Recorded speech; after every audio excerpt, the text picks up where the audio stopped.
Cristiano Beraldo ao vivo também com a gente, vai trazer as suas análises e impressões sobre essa sinalização de Eduardo Bolsonaro. Muitos ficaram na dúvida, bom, é uma percepção do deputado licenciado ou uma informação que ele tem, uma informação de bastidor, algo que possivelmente aconteceria nos próximos dias? A ver, Beraldo, bem-vindo.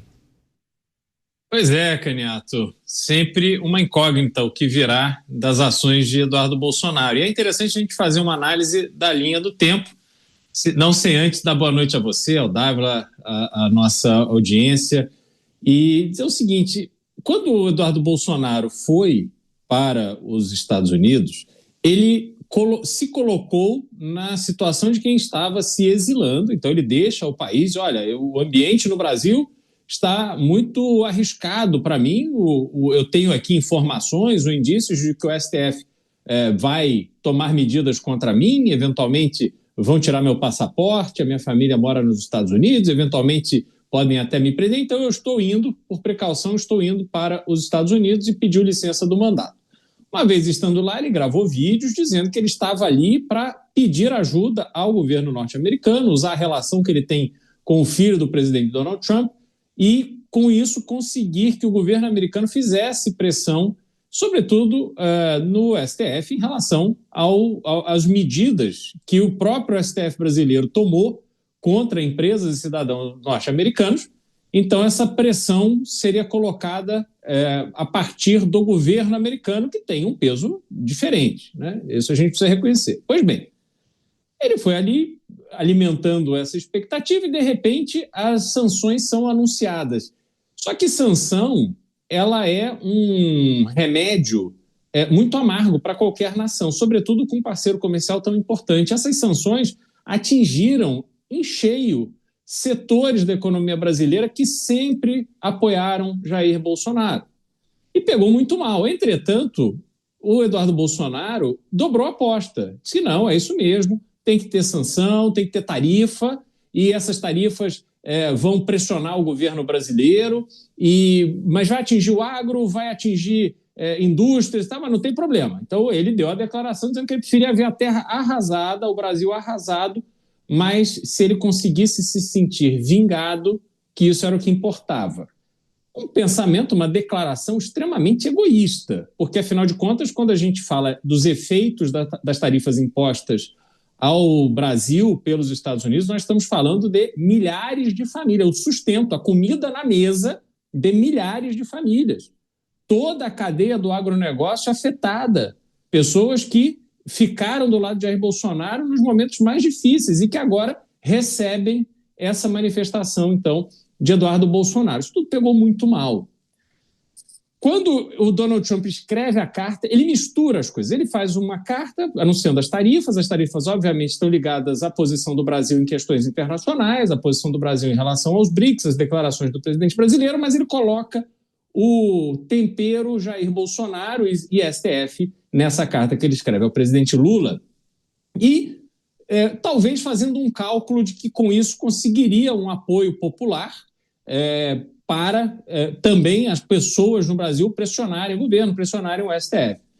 Só que tem uma complexidade, porque há o efeito prático. O Dávila traz muito o efeito da indústria do suco de laranja, que é muito importante para o Brasil. Há investimentos enormes feitos para viabilizar essa exportação de suco de laranja, para o Brasil ser reconhecido como um fornecedor confiável de suco de laranja para o mundo, e que agora isso acabou.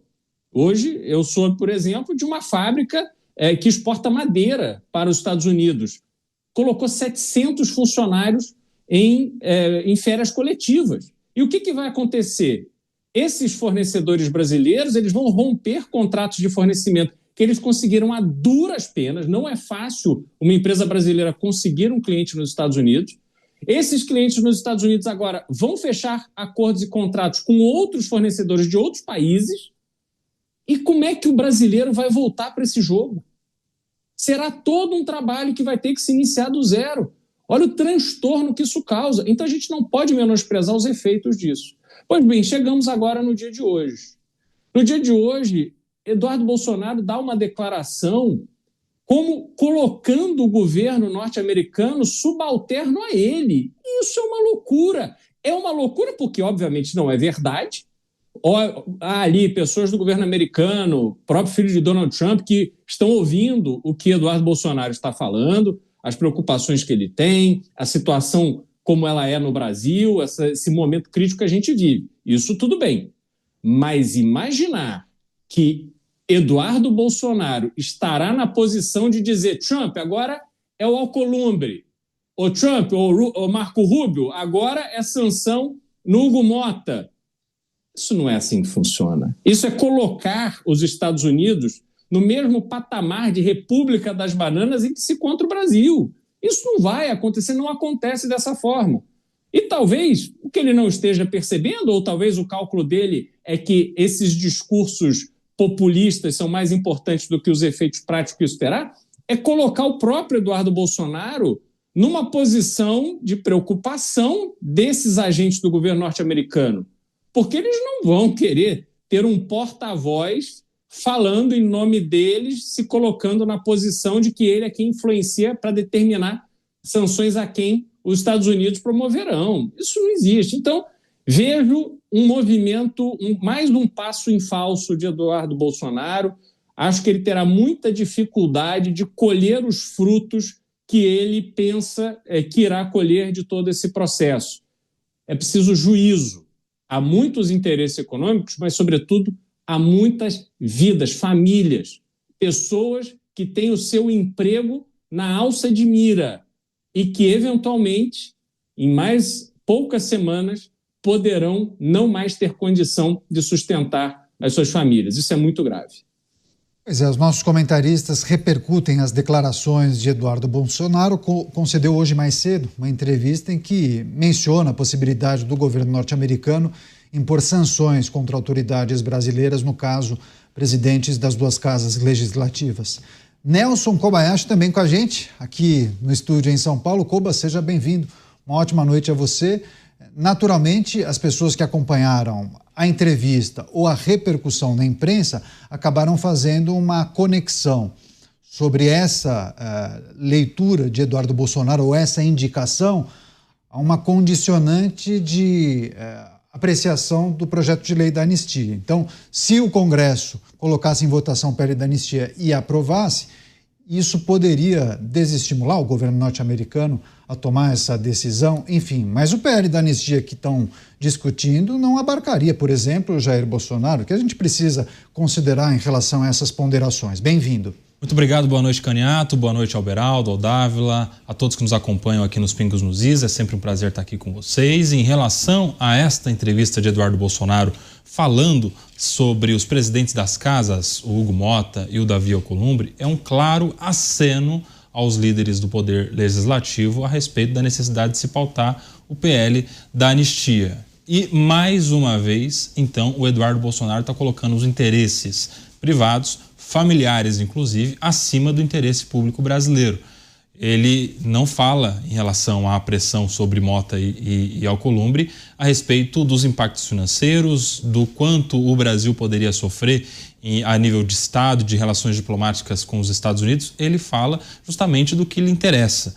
E aí é mais uma de muitas outras vezes que o Eduardo Bolsonaro faz isso a seu interesse e a interesse de sua família. A questão de se abarcaria ou não abarcaria o ex-presidente Bolsonaro, é importante deixar claro que o PL de anistia, justamente por ser anistia, é para pessoas determináveis, não determinadas. Então não tem como se excluir uma pessoa, um CPF em específico daquele projeto, assim como não tem como direcionar em específico para uma pessoa um PL de anistia, assim como seria, por exemplo, um decreto de indulto, que acontece todos os anos por assinatura do presidente. Diferentemente desses dois, existe no ordenamento jurídico a graça, essa sim que é direcionada à pessoa determinada.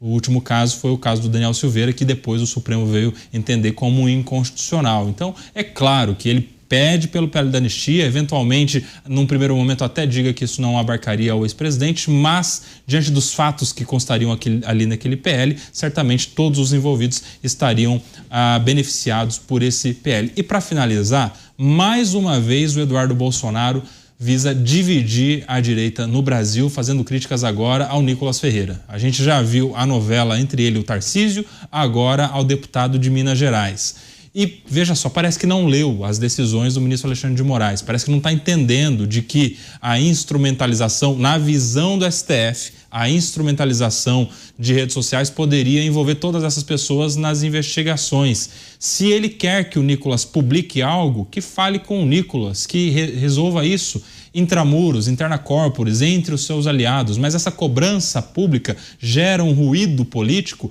que só desfavorece o próprio Eduardo Bolsonaro. Porque na régua da popularidade o Nicolas é muito mais influente, muito mais popular do que o próprio Eduardo. E quando ele vai comprando essas brigas com vários atores do seu mesmo campo, ele está escolhendo o caminho do isolamento. O Eduardo Bolsonaro está com uma autoconfiança muito grande para sair comprando estas brigas todas dentro dos seus próprios aliados. As questões políticas com os aliados se trata internamente. Falei ontem aqui, repito, isso é uma virtude que tem no PT, por exemplo, que da porta para fora todos brigam com os seus opositores, mas da porta para dentro ali se resolvem as suas diferenças. E o Eduardo Bolsonaro parece que escolheu o caminho totalmente contrário, fazendo esse tipo de aceno, de críticas, de insinuações contra aliados. Isso não ajuda em nada, nem a direita e principalmente o coloca numa posição de isolamento. É interessante o Kobayashi tratar dessas questões que envolvem esse suposto racha na direita. Essa é a leitura que muitos fazem. Quando eu olho aqui os comentários no nosso chat, eu observo justamente isso. Há muitas pessoas que elogiam, enaltecem e batem palmas para Eduardo Bolsonaro, mas há aqueles que também criticam. Inclusive, logo no início do programa, uma pessoa disse que para o Eduardo não exagerar em relação ao Nicolas, que o Nicolas estaria, sim, muito motivado e trazendo os seus posicionamentos na medida em que ele é demandado. Bem, deixa eu só chamar a atenção para a pergunta que nós publicamos no nosso portal de notícias. Queria que você participasse da enquete do dia, que tem justamente a ver com essa questão que a gente traz na abertura de Os Pingos nos Is. Se você puder, entre agora no portal jovempan.com.br ou jp.com.br. A pergunta de hoje é a seguinte: se os Estados Unidos impuserem sanções contra os presidentes da Câmara e do Senado, você acredita que aumenta ou diminui a chance do Congresso pautar e aprovar o PL da anistia? E aí, dois caminhos para você votar. Sim, aumenta a chance, Mota e Alcolumbre tentariam evitar as sanções contra eles, ou diminui porque os líderes não iriam sucumbir a uma pressão como essa. Enfim, dois posicionamentos que você pode indicar. A gente conta com a sua manifestação. Deixa eu passar para o Dávila, porque eu acho que é preciso também trazer essa reflexão, né, Dávila? De que maneira a imposição de sanções contra os líderes das casas legislativas ajudaria ou atrapalharia? É preciso colocar isso no radar também, né? Porque não é pelo fato de você impedir que um presidente da casa viaje aos Estados Unidos que ele vai colocar o projeto imediatamente em votação, né? Talvez tenha um efeito contrário, inclusive, né, Dávila? Como já mostrou claramente a atitude de Donald Trump, só ajudou Lula, não ajudou nem um pouco o Bolsonaro e nem a direita. O grande beneficiado com essa estratégia foi o presidente Lula, que recuperou sua popularidade, porque, evidentemente, essa atitude arrogante do governo americano é percebido como uma ingerência na soberania nacional. Então, portanto, esta atitude não ajuda em nada. Aliás, um projeto feito a 6 mãos com o Supremo, com o Executivo e com o Legislativo, agora os membros do Supremo já foram punidos. Você acha que punindo um vai ajudar a aprovar o projeto? Não tem a menor chance, pelo contrário. É o jeito de sepultar mais um projeto que poderia ter sido aprovado se tivesse um pouco mais de habilidade política e menos esse destempero hoje que existe o governo norte-americano em querer se intrometer em assuntos internos brasileiros. É isso que está acontecendo hoje. É óbvio que isso não vai ajudar nem um pouco. Pelo contrário, isso vai dificultar ainda mais a aprovação, porque é aquela história de salvar a soberania nacional, a independência do país contra a intromissão de um governo estrangeiro. É isso que vai ficar. É esse o discurso que não ajuda em nada a pautar os principais temas que nós precisamos discutir hoje para Por exemplo, abrir a economia. A gente não trata de abertura econômica, desburocratização, suspensão de barreiras não tarifárias absurdas, só sanitárias. Às vezes a Anvisa demora 8 meses para dar uma licença para alguma coisa. É um negócio absurdo, total. Então, em vez de a gente tratar das questões que realmente são empecilhos para o Brasil ter um comércio mais vigoroso, para poder exportar mais, para poder importar mais, o Brasil é o 27º país em importação. É ridículo, é incompatível com o tamanho de um país que é a 9ª economia do mundo. Então, por quê? Porque nós somos uma economia altamente fechada. E quanto uma economia é fechada, mais improdutiva ela se torna e menos competitiva. E interessante que a tarifa de Donald Trump parece que é seguir o caminho do Brasil. O que fez os Estados Unidos ficar rico desde o fim da Segunda Guerra Mundial foi justamente o comércio internacional. Foi aí que os Estados Unidos triunfou, cresceu, expandiu, vendeu cada vez mais produtos importantes para o mundo e se tornou rico, cada vez mais rico. E ajudou também os países emergentes a se tornarem mais ricos. Foi a maior queda no número de pessoas saindo da pobreza. Mais de 2 bilhões de pessoas saíram da pobreza. Então, uma coisa que beneficiou todo mundo, agora começa a dar esse cavalo de pau para políticas protecionistas, nacionalistas, como se isso fosse bom para o país. Isso é péssimo para o país. Veja o Brasil, Caniato. Nós, nos últimos 45 anos, perdemos 40 posições no ranking do FMI em termos de renda per capita. O Brasil vem desmoronando por causa dessa política nacionalista, protecionista e fechada. E os Estados Unidos querem seguir esse caminho.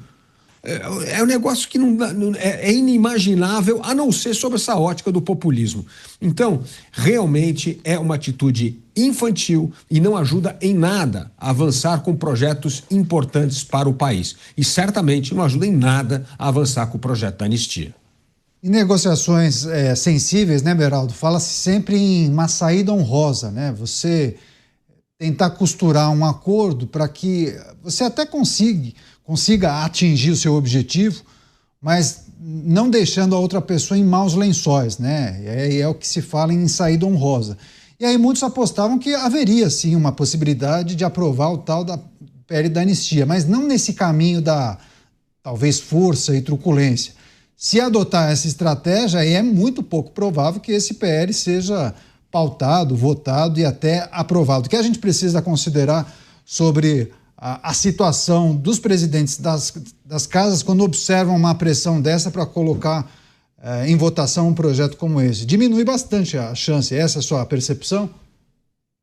Renato, vamos lá.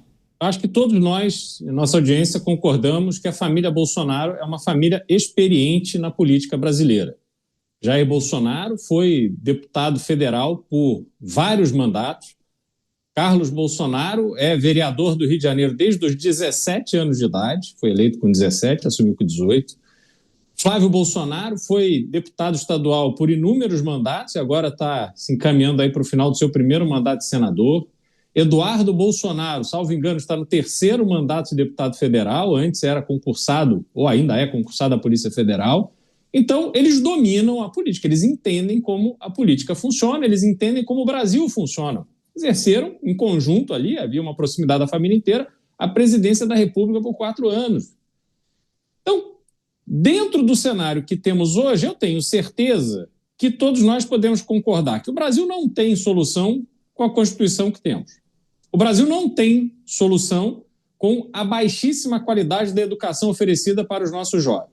O Brasil não tem solução com esta infraestrutura medíocre que governos, décadas após décadas, construíram para o Brasil. O Brasil não tem solução com essa política de assistencialismo barato que cria dependência de pessoas da esmola do governo. O Brasil não tem solução com todo esse cenário de crime organizado dominando o país inteiro, de norte a sul, de leste a oeste, como acontece hoje. Então, isso tudo a família Bolsonaro sabe. E aí temos essa questão do Supremo Tribunal Federal, que extrapolou a sua atuação que está prevista na Constituição. tendo tanto conhecimento da estrutura do Brasil, como a política brasileira funciona, eles deveriam saber da importância da articulação para se conquistar os avanços desejados. Mas aí vão dizer, não, mas espera aí, mas aí você precisa do Congresso. Pois bem, olhemos o resultado das eleições. Quantos deputados e quantos senadores foram eleitos na esteira do apoio da família Bolsonaro? Inúmeros. O que eles estão fazendo agora? Qual é a articulação que eles efetivamente estão fazendo? O vice-presidente da Câmara, o primeiro vice-presidente da Câmara, o vice-presidente Hugo Mota, que foi eleito com o apoio deles, é do PL, é do partido do presidente. Davi Alcolumbre foi eleito com apoio maciço dos bolsonaristas no Senado. O que eles de fato estão fazendo em termos de articulação para pressionar, utilizando os instrumentos da política, a aprovação ou a discussão e votação da anistia que já estava combinada antes da eleição para as presidências da Casa? Não estão fazendo absolutamente nada. Então, não adianta agora ficar nos Estados Unidos dizendo que vamos colocar o governo Trump para pressionar. Mas peraí, cadê os deputados e senadores? Ou você vai me dizer que os senadores bolsonaristas fizeram tudo o que estava ao alcance deles? Convocaram o ministro do Supremo, obstruíram sessão, colocaram ali pedido de impeachment. Não fizeram absolutamente nada disso. É só discurso para a rede social. É só bravata na hora da entrevista, na hora do videozinho. Mas na ação concreta, onde está a atitude necessária para a gravidade do país, do momento que vivemos hoje? Não tem. Então, Canhato, dizer que agora vai pressionar para que haja sanção contra Davi Alcolumbre e Hugo Mota, peraí, pô, eles foram eleitos com apoio da família Bolsonaro. O que aconteceu? Então, Canhato, sinceramente, esse tipo de atitude, na minha forma de enxergar, é simplesmente para tumultuar e não entregar resultado. Porque quem quer entregar resultado articula, vai no bastidor, trabalha, acorda cedo, dorme tarde, conversa com todo mundo, vai encontrando caminhos para avançar com a agenda. Mas é isso que a gente vê. Então, sinceramente, eu não acredito que há essa condição de agora ficar nomeando, olha, você vai ter sanção e você não vai ter. Não há esse poder nas mãos de nenhum brasileiro, de nenhum estrangeiro. Esse poder está no Departamento de Estado norte-americano. E se essas sanções forem impostas, não ajuda absolutamente nada, porque a situação já é caótica. A desculpa perfeita para esse tema não andar, e aqueles do 8 de janeiro, os verdadeiros atingidos, são aquelas senhoras, senhores, mães e pais de família que estão presos em razão do 8 de janeiro. Esses aí vão apodrecer na cadeia se depender desse tipo de estratégia que a gente está vendo. Tem muitas notícias, vários destaques importantes, mas só para fechar esse capítulo, pegando esse encerramento do Beraldo, que esse é um ponto muito importante, viu, Koba, para nós refletirmos sobre o período da anistia, porque havia uma articulação e uma negociação, um texto, inclusive, com mudanças substanciais, o Dávila sempre destaca aqui, um texto acertado com representantes dos três poderes, executivo, judiciário e também legislativo, sendo redigido, inclusive, por alguns senadores. Você acha que esse tipo de sinalização pode atravancar o processo, inclusive inviabilizar esse projeto de anistia que parecia bem factível até algumas semanas, mas a depender dos próximos capítulos talvez seja enterrado, até por uma questão que envolve uma resposta desses presidentes das casas para Eduardo Bolsonaro ou para um grupo político, enfim. O PL da anistia, Canhato, é uma das grandes prioridades da oposição no Brasil. Foi objeto de negociação para a eleição do Hugo Mota. O Hugo Mota teria, segundo dizem os opositores, se comprometido a pautar se tivesse o número de assinaturas necessários. O PL da anistia conseguiu o número de assinaturas necessárias para que fosse então levado ao Hugo Mota para que então entrasse em pauta de votação. Em algum momento, nesses primeiros meses do ano, se obteve um senso de injustiça na população muito grande que foi o ápice da viabilidade política do PL da anistia, justamente ali nas semanas em que estava em julgamento a Débora do Batom. O Batom virou, inclusive, um símbolo, né, de injustiça, de excesso, de penas excessivas, e isso estava motivando ali muitos a se convencerem de aderir ao PL da anistia no parlamento, justamente porque a população estava aderindo também a esse senso de injustiça. E de lá para cá, vem se travando uma queda de braço entre oposição e Hugo Motta, justamente diante disso tudo que falei. O acordo, o senso de injustiça na população, o número de adesão parlamentar para que isso fosse levado em frente, e nesta toada é que esse PL poderia ser pautado, aprovado na Câmara dos Deputados, pelo menos. Depois, os próximos passos são outros 500. Mas a partir do momento em que há uma pressão, inclusive pública, para que, olha só, ou pauta o PL da anistia, ou o Brasil vai sofrer, ou vai ter as taxações do Donald Trump, ou vai ter, inclusive, sanção para as pessoas dos presidentes das casas, isso desfaz toda essa construção que eu falei. Por quê? Porque agora vai ser por pressão, e por pressão as pessoas importantes não trabalham tão bem dessa maneira, justamente quando essa pressão não tem essa força toda. O Eduardo Bolsonaro, até esse momento, já foi e voltou várias vezes na relevância, na influência dele sobre as decisões do Donald Trump. De início reivindicou, depois se afastou, porque viu que isso poderia incorrer em coação no curso do processo para ele, agora está fazendo esses acenos de que podem ser sancionados também os presidentes da casa. Isso pode inviabilizar, sim, o PL da anistia. Ou seja, isso testemunha, inclusive, contra os interesses da oposição, que está há meses trabalhando por esse PL.